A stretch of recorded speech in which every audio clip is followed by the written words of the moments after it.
During the beginning of the pandemic, it was tough working in the front of a food place because many restaurants were closing. I had to find different jobs to get by, and a friend told me about a job at a doctor's office where I just had to do some simple filing. I was excited to take the chance because I really needed the money. I had to work at night to avoid being around too many people. Instead of taking a crowded bus, I chose a rideshare app to go to the medical office. It wasn't too expensive, and I really didn't want to get sick. At around 3 in the morning, I left for work, and the rideshare car arrived on time. I was grateful, thanked the driver, and quickly went into the building after a long day. I had no idea that this choice would take me on a surprising and unpredictable journey. The place was supposed to be a doctor's office, but it wasn't at all like I expected. It was dark, kind of falling apart, and definitely not like the nice pictures I saw. I felt something was wrong in my stomach, but I thought maybe they were just fixing it up. So I kept going. As I walked around the creepy building, I heard a noise from downstairs. I got really scared because it was late at night, and I was all by myself in this strange place. I tried texting my friends for help, but the signal was really weak and it wasn't working well. I was looking for a way out and found a door with a sign for stairs. I thought it could lead me out, but the stairs were broken.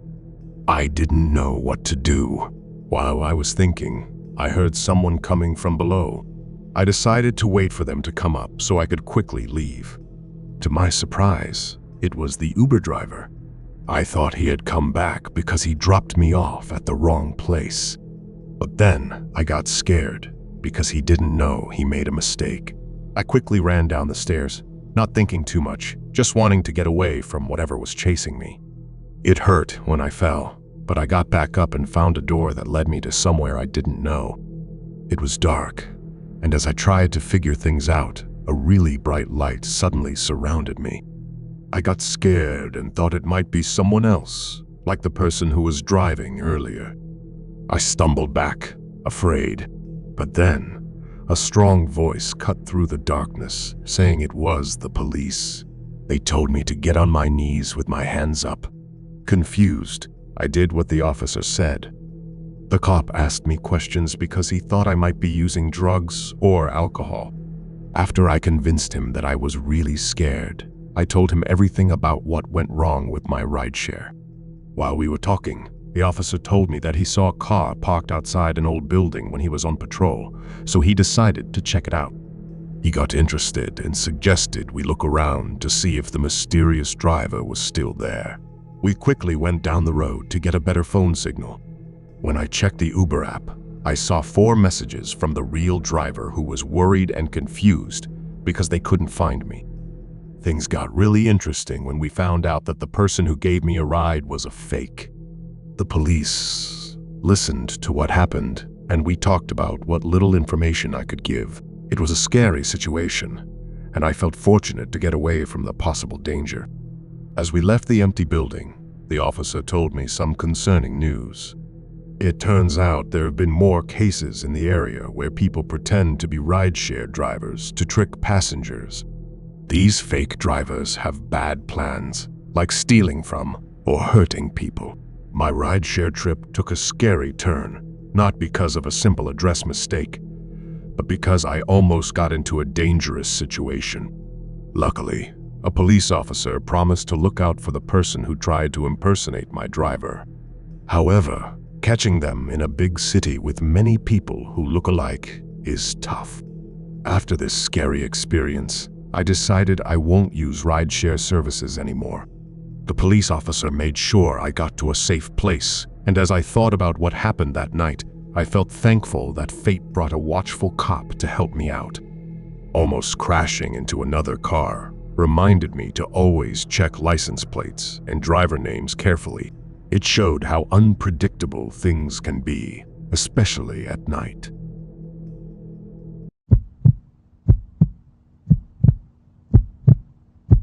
Me and my friend Jake were really close.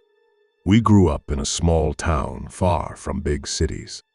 There were less than 1,000 people, so everyone knew each other. In our town, rumors were like the most talked about thing. Spooky stories would spread quickly, even if they were probably not true. But there was one story that got our interest. It was about an empty village in the woods, a few miles away. It had been abandoned for many years. High school started, and we heard from others that there's an interesting community nearby with a long history. We got curious and decided to explore it ourselves. Planning the trip turned out to be more challenging than expected. So, we packed some water and flashlights in a backpack and went into the woods. We had rough directions to a not-so-great trail that was supposed to take us there. We walked for about 3 miles, but then the trail suddenly stopped. There were no other paths, just a dead end. I thought we might have been tricked, but Jake didn't believe it. Somehow, he talked me into walking with him for another half-mile through the woods, not sticking to any paths. By this time, we had been outside for longer than we thought, and the sun wasn't directly above us. I started feeling worried about getting lost without sunlight or a clear path. Just when we were about to head back, Jake saw something in the distance. It was too far away to see clearly, but it seemed like something people had made. As we got closer, we saw that the shape was actually an old, broken-down cabin. The roof had collapsed, and it looked like people had been there recently. When we walked around the cabin, we found a large open area where all the trees had been cut down. In that space, there were 6 cabins of different sizes and some other structures that I couldn't understand. We were surprised to discover this place, and it was much scarier in real life than we had imagined. The houses were falling apart, so we decided to go inside one of the cabins. It was a mess, but the old furniture like wooden chairs and tables was still there, just like it was decades ago. As the sun went down, long shadows covered everything, making it all seem spooky. I went into a room that might have been a bedroom. While I was checking things out, I heard footsteps outside the cabin. I turned to give Jake a worried look, but he was gone. I stayed quiet and peeked through a crack in the wall to see if it was Jake outside. But it wasn't. Instead, it was a tall, old man who looked about 50. He was only wearing half his clothes, and they were all torn and dirty, giving me the chills. He walked past the cabin, and when I looked again, Jake was nowhere to be found. I exited through an empty window and hid behind a cabin, looking around for Jake.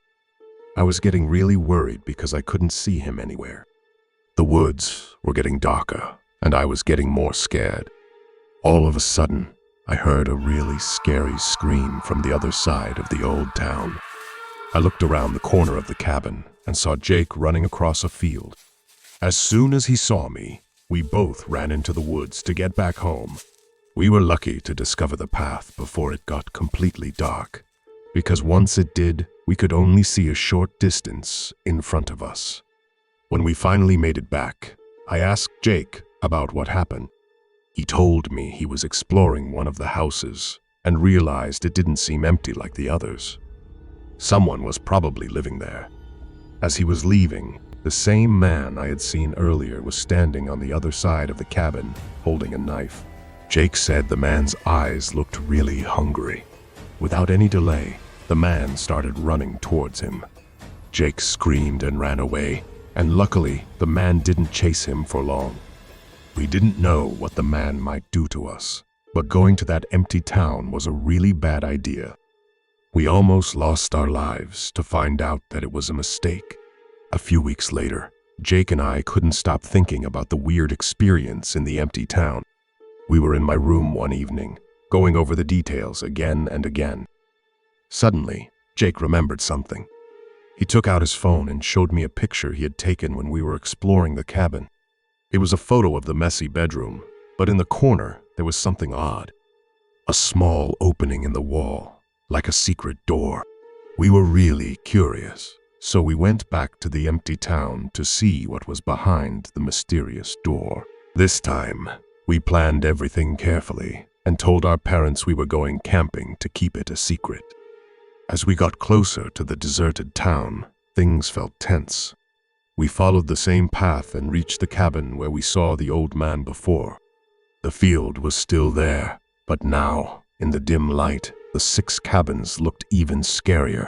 We went to the cabin and found a secret door. It was a bit hard, but we opened it.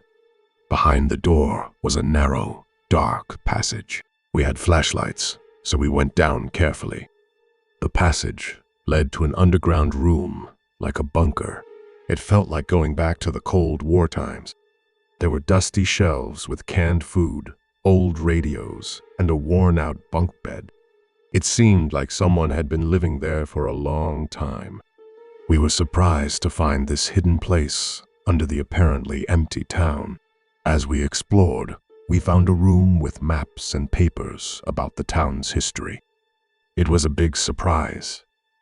A long time ago, the town was used for a special government test during the Cold War. They built 6 cabins for scientists and important people working on a super-secret project. The idea was for the town to be independent and separate from the rest of the world. But things didn't go as planned, and the project was suddenly stopped. The scientists left, and the town was left to fall apart. As time passed, people forgot about the secret underground bunker, and the town turned into a spooky, abandoned place. We met an old man who probably lived in the town from the beginning and never moved away. He stayed all alone and became like a ghost from the past, surviving by finding whatever he could in the empty town. Jake and I were surprised and scared by what happened. We understood that the scary stories about the deserted town were based on a true and mysterious history. The old man was like a leftover piece from the past, holding on to what was left from a failed experiment.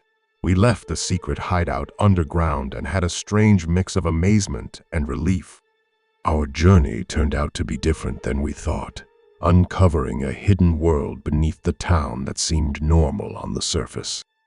As we headed home, we carried the town's hidden secrets with us. The surprising truth we discovered made us realize that reality can be even more bizarre than made-up stories. And from that day on, we were never quite the same.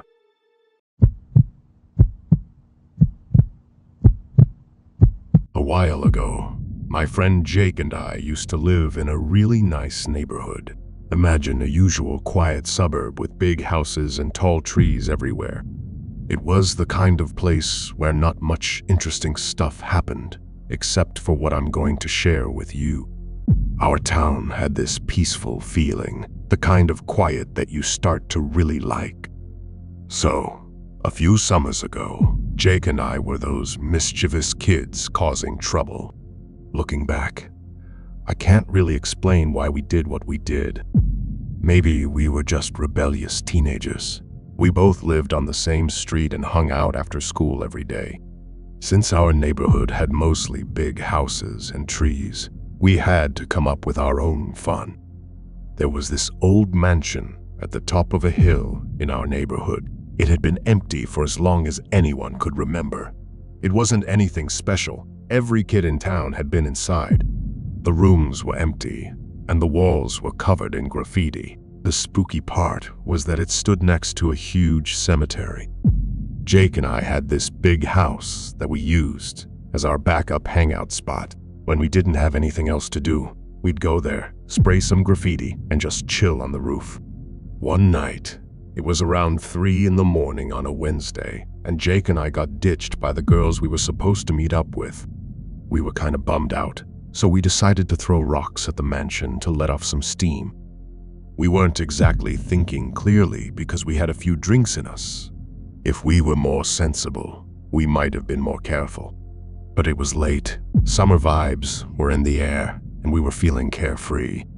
I managed to talk Jake out of driving, so we walked for about 20 minutes until we got to the mansion.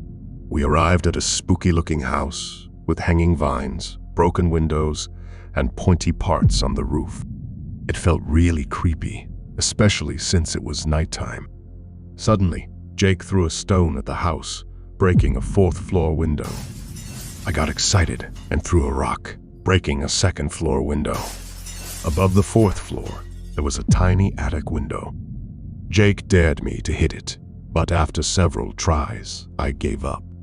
Then, with a mischievous grin, Jake picked up a rock and said, "Watch this."